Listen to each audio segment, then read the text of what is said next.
Oh, you need that paper.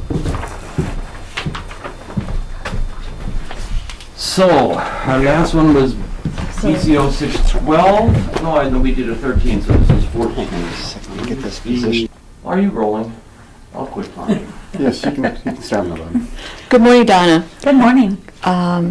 We're going to run through a series of questions to get a little bit of a background on your life history.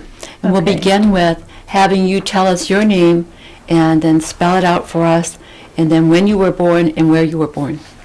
Okay. My name is Donna Richmond, Richmond. I was born in Kashina, Wisconsin on March 20th, 1946. Okay, and now is that Donna with a middle name or Marie. M-A-R? M-A-R-I-E. Can Okay. you spell that again, please? M-A-R-I-E. Okay, could you tell us who your parents are? My parents are Calvin and Jeanette Richmond. Jeanette was in Oneida, and my biological mother was her sister, and they're the ones who raised me. My real mother is still alive, and she lives in Oneida today. What is her name? Her name is Alberta Oshege. It's a weird name. Okay. It's hard to pronounce. for And then me. your dad? He's deceased. His name was Joseph Webster. Webster. Okay. Now let's go to your grandmother a little bit on your mother's side. Yes. You said that's your Oneida connection. Do you know a little bit about her?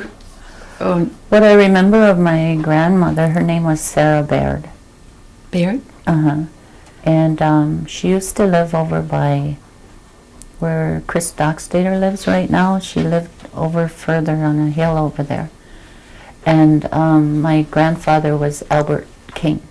And I remember him more because he used to come to Kashina to visit us, and he was a carpenter, and he had built our house in Kashina for my mother. And Albert did? yes.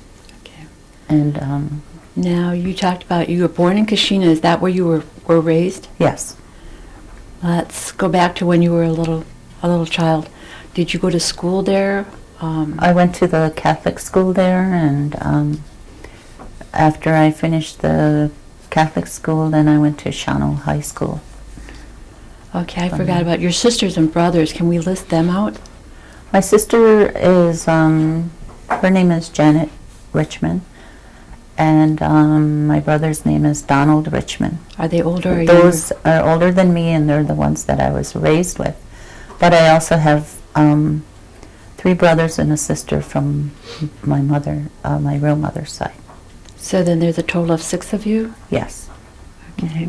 Now, are they all from Kashina, or are they? No, just the older brother and sister are from Kashina, and I'm the youngest on that side. And then on the other side, I'm the oldest, and they were raised in Chicago. Okay. So I'm trying to visualize this. Then you had 3 that were raised by your sister, your mother's sister? My real mother. Okay. She gave me to her sister, Okay. and then I was raised in Kashina. Okay, that's your aunt. Yeah, And what is her name? Jeanette. Jeanette Richmond. Mm-hmm. Okay. All right, so then when you grew up, it was pretty much in Kashina. It was in Kashina. Okay, was that grade school and high school? Just grade school. They don't have a high school. Oh, well, they didn't have a high school when I was there. Okay. Where did you go to high school then? In Shawano. Chano. Mm-hmm. What was it like going to school, going from the grade school to the high school? It was a big change.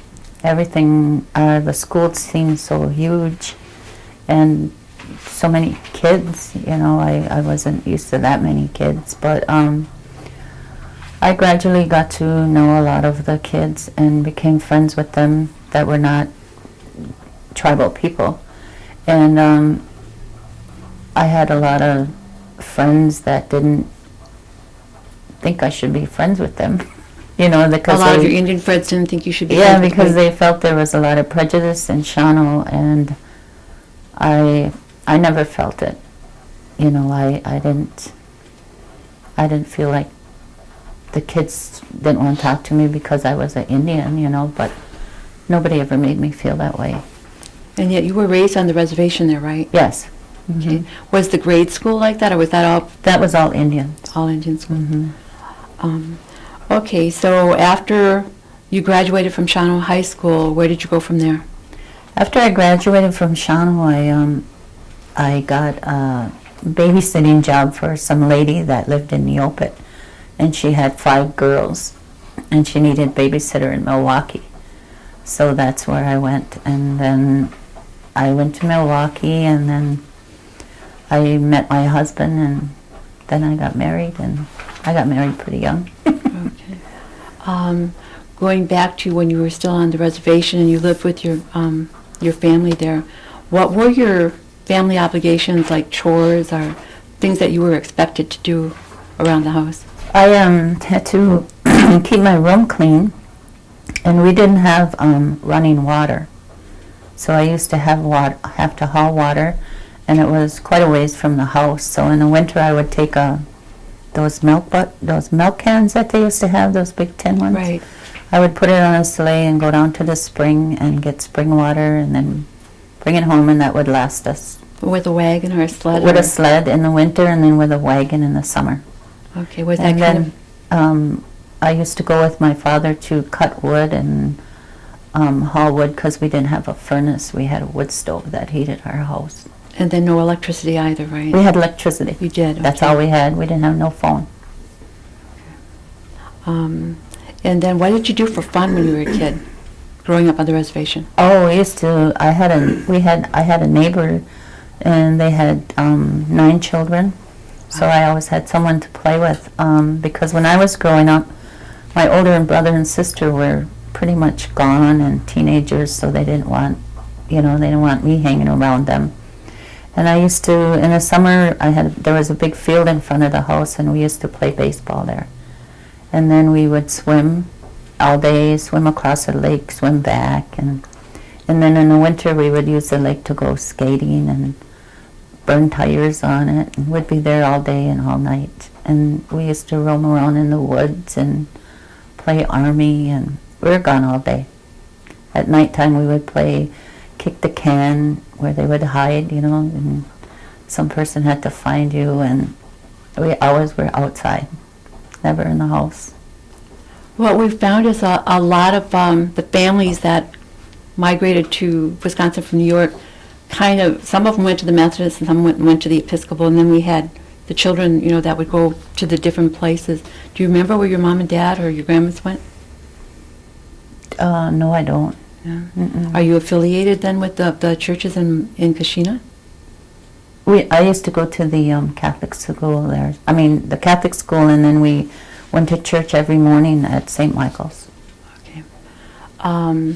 All right. Now, did you do anything like cherry picking or?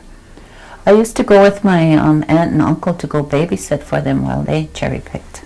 And Up we in went to York County? Sturgeon Bay, and they had those big long buildings, and each family would get a little room and Yeah. have to cook Remember that. those? Eat cherries and get a bellyache and Throw them around? Yeah. Now, when you said Milwaukee then to babysit for this lady with 5 children or 5 girls? Mm-hmm. What was that like? It was kind of fun. I like children. I've always liked children, and children have always liked me. I always got along good with the little ones that are younger than me, and I'd play games with them, and they liked me, they didn't want me to leave, so I enjoyed that. Is that where you met your husband then? In Milwaukee, yes. I had a girlfriend that lived there, and I used to go visit her on weekends, and then, of course, we would go out, and that's how I met him. Would you like to share his name and when you were married? Or? His name was Leon White, and he was Chippewa, Winnebago, and Potawatomi. And he just passed away here last May. He's the father of my children, and we were married in May of 1964, and we were married for 14 years. And he was, when he passed away, he's a real well-respected person, Now, could you give us? culturally, and you know, he spoke his language, and I used to always try to tell him to talk to the kids in Indian. You know, Indian. I want them to learn that. Which one did he speak? Potawatomi. Potawatomi?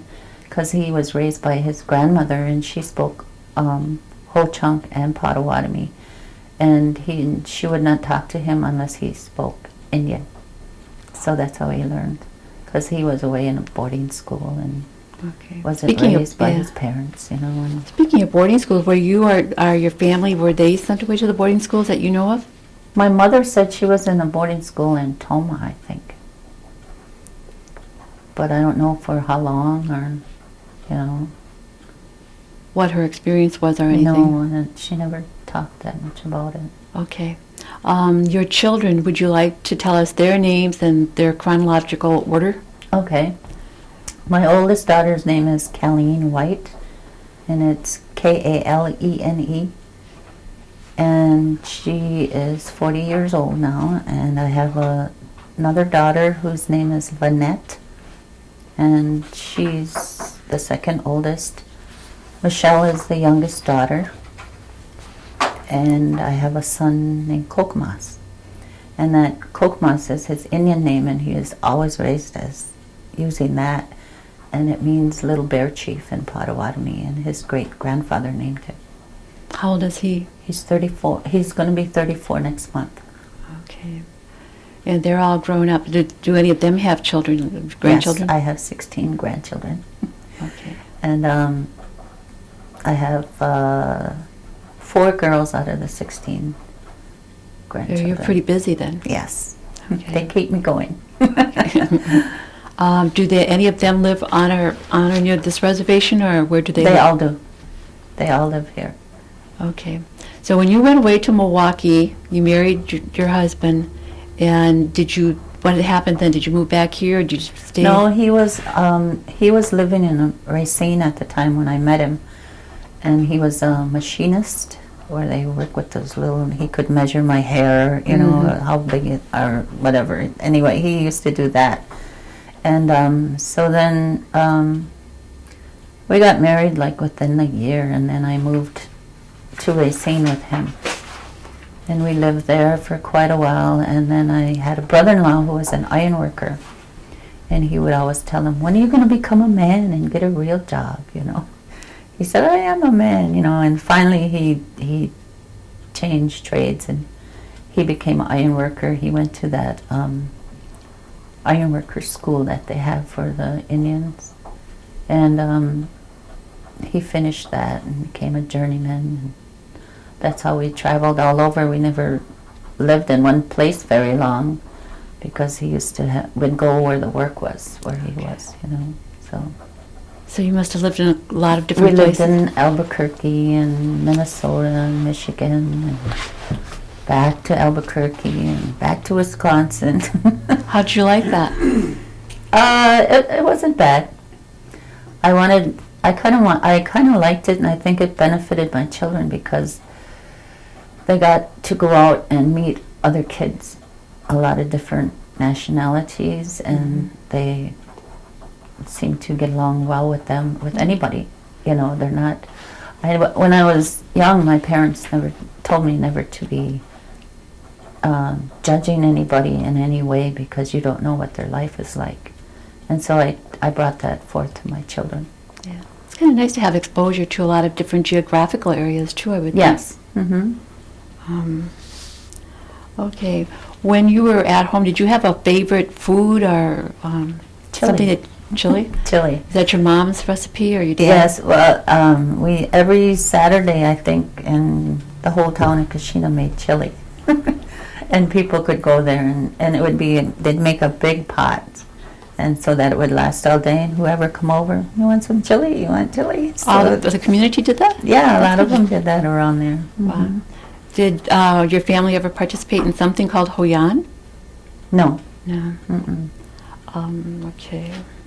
What were your holidays like? Did you celebrate Christmas and Easter and all those types of holidays? Yes, we did, but they were just mostly like to have a nice dinner.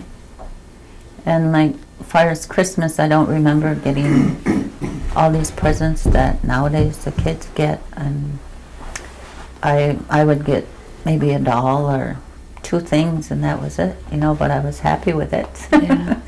And every year I got my mom and dad the same thing. I got them handkerchiefs, and they would make a big deal and say, "Oh, what could this be?" But they knew what it was. But we didn't have a big.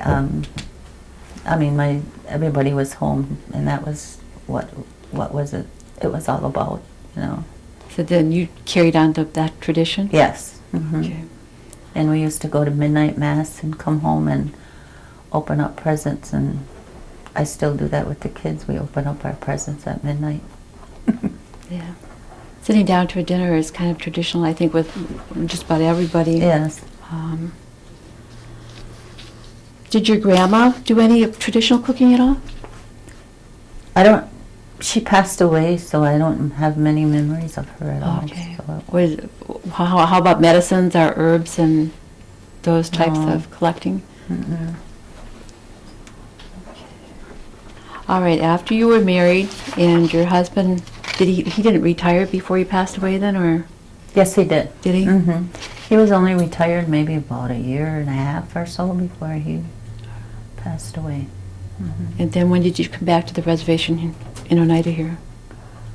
Well, I came back here in 1984.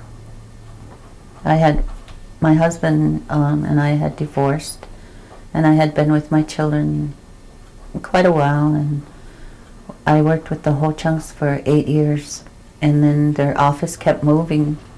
They were at the University of Stevens Point. Then they moved to Nakusa, right outside of Wisconsin Rapids.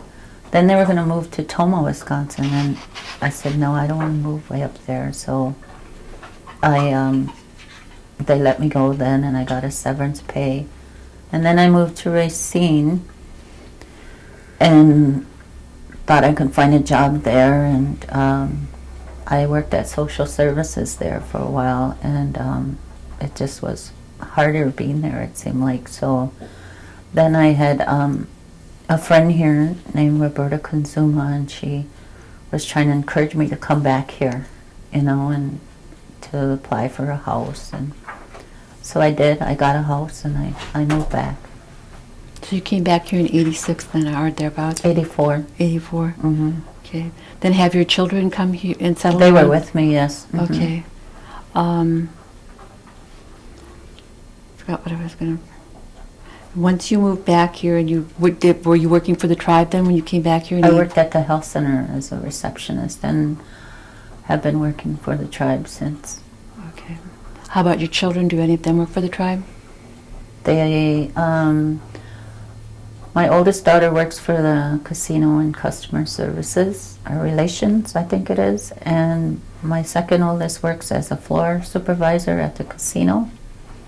And my youngest daughter has been at the Procter & Gamble for about 16 years. Wow. Hmm. And my son, he's not employed right now. Then your children went on the Oneida rolls, or? Yes. Mhm. Do you remember your grandparents or any of your parents talking about the land claims issues? No. Mm-mm. Once you moved back here, have you participated in any of the political activities that the tribe has, like the elections or GTC meetings? I'm on the election board, so I've been on for. When I moved back here, I got on that board, and we used to count ballots at the cafeteria until like 3:30 in the morning, and I've been on it for quite a while, and then I got off, and then 6 years ago I came back on, and this is my last term for now, because they only let you serve 2 3-year terms now. So I'm very familiar with the elections. Yeah. What do you do for fun? Any hobbies or activities that you like to do? I like to go to powwows, and I like to go to bingo, and I do crocheting, and I go to try to make it to all my grandchildren school activities, but they're spread out. There's some going to school in Seymour, some in Green Bay, and it's kind of hard to get to all of To them. all of them, yeah, especially when you have that many grandchildren. Yes. Mhm. So what are you looking forward to when you retire? When I retire, I don't see me retiring anytime soon. I just want to keep busy and keep active, and with my family, and my family is my life right now. I don't have my parents, and Looking back, and I understand that you were raised pretty much in Kashina. Mhm. When you would come out to Oneida, did you come out here periodically? yes, we used to come out here to visit my uncle Edwin King, and it seemed like such a long ways. Yeah. But we were so excited to get here. I was anyway, and then of course he had all the kids, and we were outside all the time in the fields, getting in trouble, and it was fun. What do you think of the how the community has grown over the last 20, 30, 25 years? It's grown up, I think. I mean, with the new buildings and all the services we have for the people now, I think it's really great. When you look at the programs and the services that are provided out there, do you think that they could be better? I suppose it could be. I see, like the health center, I'm kind of amazed at that, because with the old health center, it was smaller and, and everything. But now that we have the new center, it seems like things are slower. The services are slower.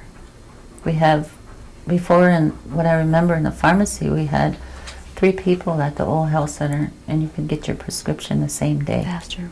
And now you have, I go down there and there's like 8 people walking around, and you have to wait 2.5 days to get your prescription. And I just can't figure that out. I mean, we have a bigger and better facility, but the service is not as fast as it was when we had the old one. Yeah. No, You know. you have 4 children, correct? Yes. Do you find any problem with housing? Do you think that's an issue for our community? I didn't find any problem with my daughters getting a home. One is still renting. The oldest one is still renting, but my second one is buying her home through the housing authority. But I didn't see any problem with them getting anything. Okay. We have a question here for you. You can give us your version of what you think sovereignty means to you.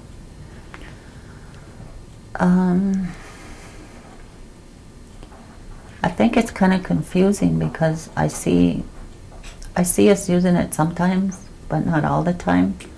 And I don't know if it's because of what the issue is, or if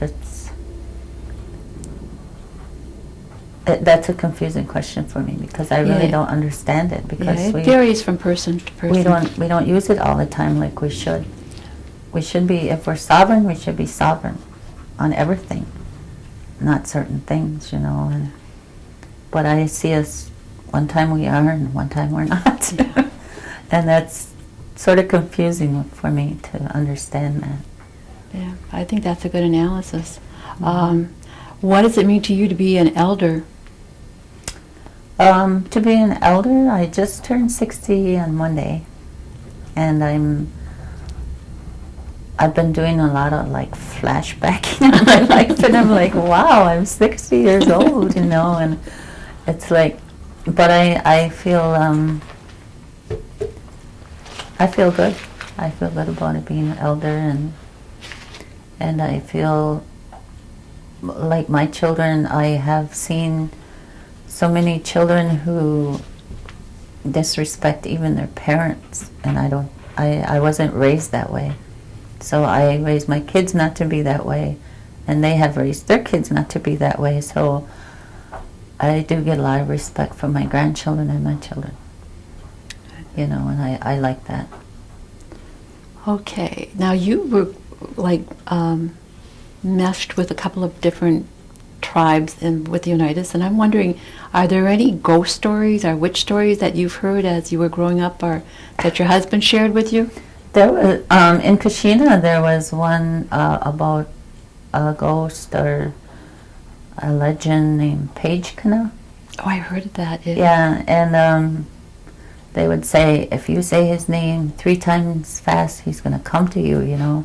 So I would never even say his name. But there was people that would say that he rode around on a white horse at night, and that he didn't have like no head or something, you know. And but I never saw it or experienced it. So Yeah, I think there were different versions of that. there was, yeah. I can remember the kids talking about that. Yeah. Okay, can you think of any major or event throughout your lifetime that stands out in your mind that you would like to share with your children or your grandchildren when this videotape comes out? Far as we were just talking about the spirits and things, I do believe in them a lot.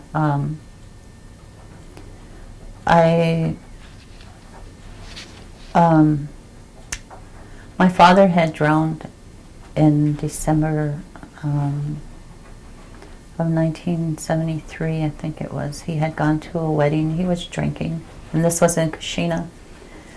And they have that new complex where the health center and medical center are back there, and the river's right there, and they had a reception there. I lived in Wisconsin Rapids at the time with my husband's grandfather, and he was I don't know how old he was, but he mostly talked Indian too, and he only talked English to me because he knew I didn't understand, you know. And my children were little at the time, and I remember I was laying in bed, and he had a dog there, and this dog started barking and sounded like he was fighting with another dog. That's what it sounded like. So I had my son's crib by the window, and I didn't want him to wake him up, so I got up and I opened the front door and hollered at him, and he stopped. And then when I laid back down, he kept on, and then he quit. So that was the first night. Then on the second night, and it was around the same time when I was reading, it was about 10 o'clock at night, and he did the same thing. So then my kid's great-grandfather got up then, and he come to the window, and he had a big flashlight, and he shined it out there by that dog, and he stopped. And he didn't see no other dog around. He didn't see anything. So that happened 3 nights in a row. So then on the morning of the third, after the third night, my grandfather got up, and he had a fire pit outside, and he put some food in there, and he was out there praying, and he come back in, and he told me that we were going to get some bad news. And I said, why? And he said, the house was built over a trail that the spirits walked, I guess, when they come through, when they were hunting, you know. And he said, we're going to get some bad news about something, he said.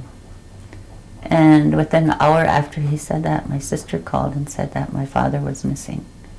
And they had snowmobiles out looking for him, and everybody was out looking for him.